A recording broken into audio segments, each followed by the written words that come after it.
Hey, Chris, how are you? I'm doing well. How are you, Sharon? Man, it is a great day at Enlivian today. How about it? Thank you for having me back on Live TV. I must have did something okay kind of last I year. mean, I think both of us, but I want to say a formal Happy New Year to you. For some reason, our names aren't on the screen, but I'm Sharon Porter. I'm the head of public relations for Enlivian, and you are? And I am Chris Campbell, Senior Vice President of Community Partnerships for Enlivian. And so this is what we like to call our Live TV. We're here to Yes. kind of give information that's going on in our communities that best help and serve the families that we serve and for the greater Charlotte community. And Absolutely. today, Chris and we're always into what's happening, what's new, what resources are going on that we can share with people.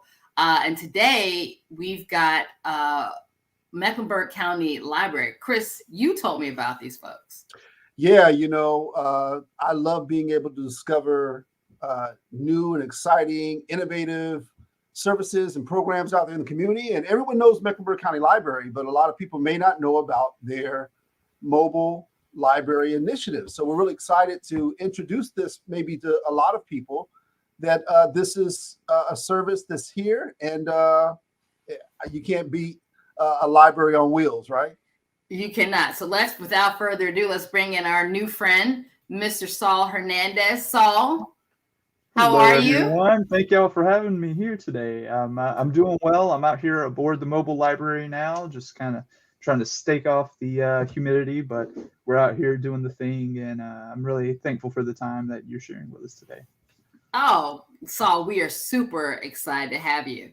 So, Saul, tell us about this mobile unit and how it got started.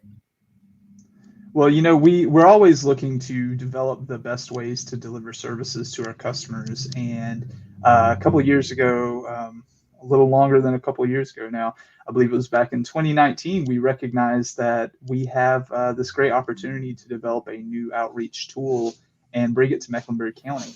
A lot of various institutions have been exploring similar mobile outreach venues, and here we have ours. We've been up and running for just over 1 month now.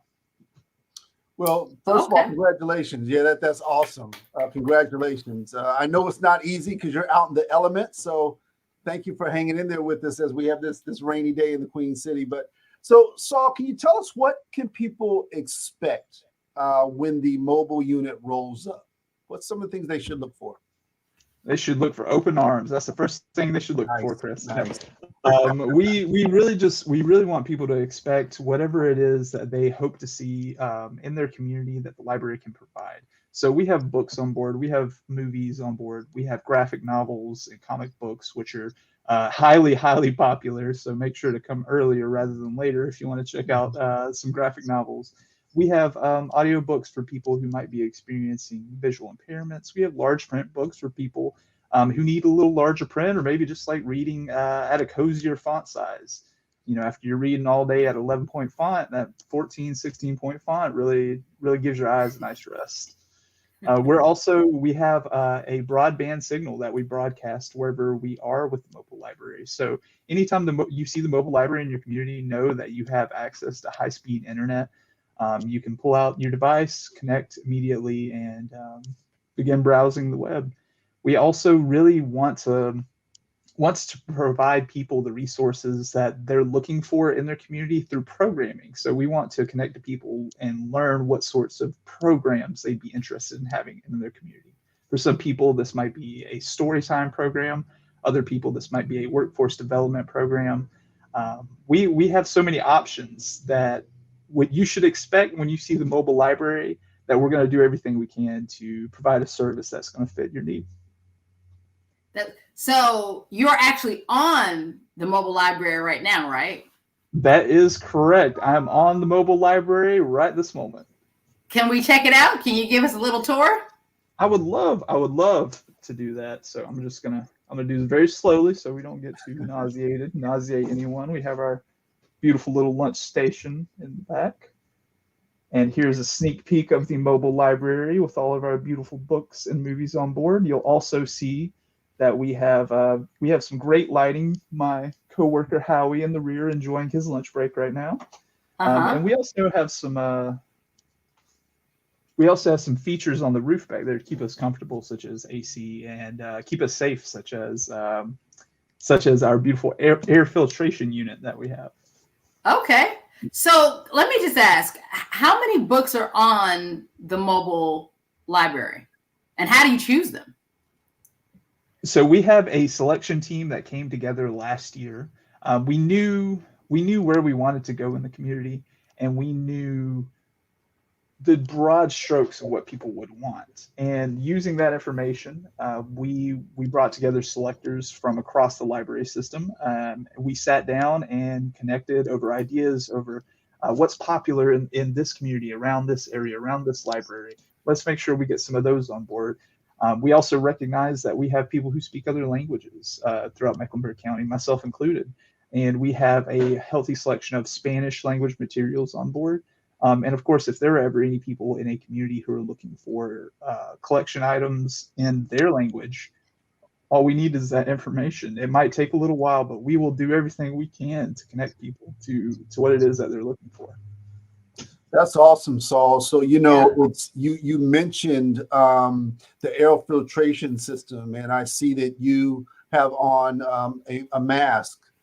Can you tell us a little bit about some of those COVID-19 protocols, those things in place to help keep your patrons safe? Yes, sir. So we always want to make sure that anyone visiting the mobile library is safe. To that effect, we do have a Pro Air filtration system that is installed on the roof of the mobile library. It can be easily activated. With one button. And so you mobile. We're out here. We're doing the thing. But we also have cleaning supplies on board, so we can.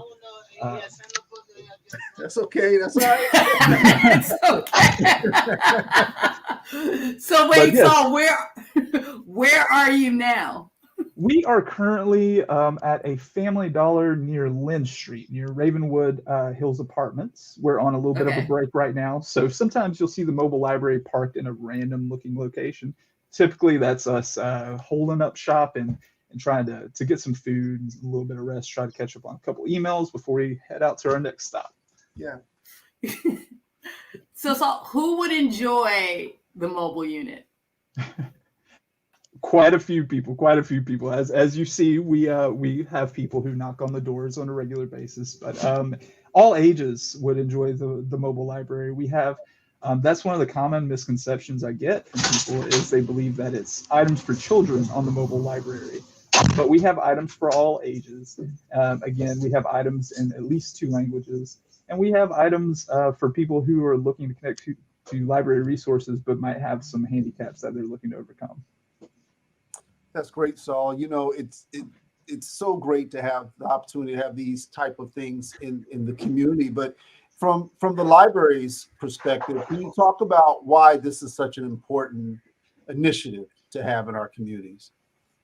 So we recognize that as large as our library system is throughout Mecklenburg County, that there are people who still do not have convenient and equitable access to library resources. And to that end, the mobile library is here to be an agile tool to be able to bring services into the communities and into a way that makes sense for people to be able to connect. There's, of course, the primary barrier that comes to mind is transportation. But we all know how life is, how once you have things starting to stack up in your day-to-day, maybe you work one job, it can be tough to make time to get out and do something and reach for educational and entertainment resources. So we want to make that easily available in people's communities. We want to decrease as many barriers as we can for people to access the incredible wealth of resources we have in the library system. So we have a question from Serena O.G. Craig. Serena asks, how can you find out where the location of the mobile library will be? You can always visit our website at cmlibrary.org/mobile library. We have our monthly calendar that is uploaded every month on the 25th. that has all of our locations we're going to be at. Some of those locations might have names that aren't terribly familiar, so we also include the addresses to those locations on the rear of that calendar. Thank you, Serena. Okay. I hope to see you out and about. There you go. And if anyone else watching has a question, please feel free. So, Saul, are the main libraries still open? So you may have heard about our #1 main library closing. Our library on North Tryon Street has closed. We are building a new library. We are going to have a 5-story new beautiful library. If you haven't seen the plans for it yet, please, I'd encourage you to look up new main library on Google, Charlotte Mecklenburg Library. There are so many great things that are coming. I'm personally excited for the cafe in the new main library, but it's going to be very much a public-facing building. But all of our other libraries, aside from the main library on Tryon Street, are open. So, Saul, can you give us a little sneak peek on where the mobile library will go next? I mean, I think you go several places a day sometimes, but what's coming up next, or maybe tomorrow? Where will you be? Yeah, so we are headed, our next stop today is at Aristotle Preparatory Academy. We're going to go set up shop outside of Aristotle Prep. And one of our teacher contacts there, she works with the students. They come out in waves by grade. They come aboard. They look, see what we have here. Dogman typically is our #1 thing to fly off the shelf. Dogman, Captain Underpants, Great Nate, things like that. Those can fly. But we're headed out to a school. You know, we visit retirement communities, we visit schools, residential communities, where there are 2 or 3, let there the library be. So. I like that. Where there are 2 or 3, let there a library be. So you said something just a few minutes ago. You said people can come and watch movies. So does that mean you can come aboard the mobile library and actually I can sit there for 2 hours and watch a movie? Well, we have DVDs that you can check out free of charge. You can borrow those for up to a week. You know, carry a nice healthy stack of DVDs home with you. Once you're done with those, return them to wherever your local library is. You can also return them back to the mobile library. Oh, okay. So any items people borrow from the mobile library, they're welcome to return them to us when we return. We return every 3 weeks to our service locations, or they can drop them off at their nearest library and they will take care of getting everything checked in and shipped back to us. Wonderful. That's great. I see that Serena OG Craig is back. I like saying that. Right. Serena OG Craig is back. So Saul, Serena's next question, and thank you so much, Serena, is can you request the mobile library in a neighborhood? And if so, how so?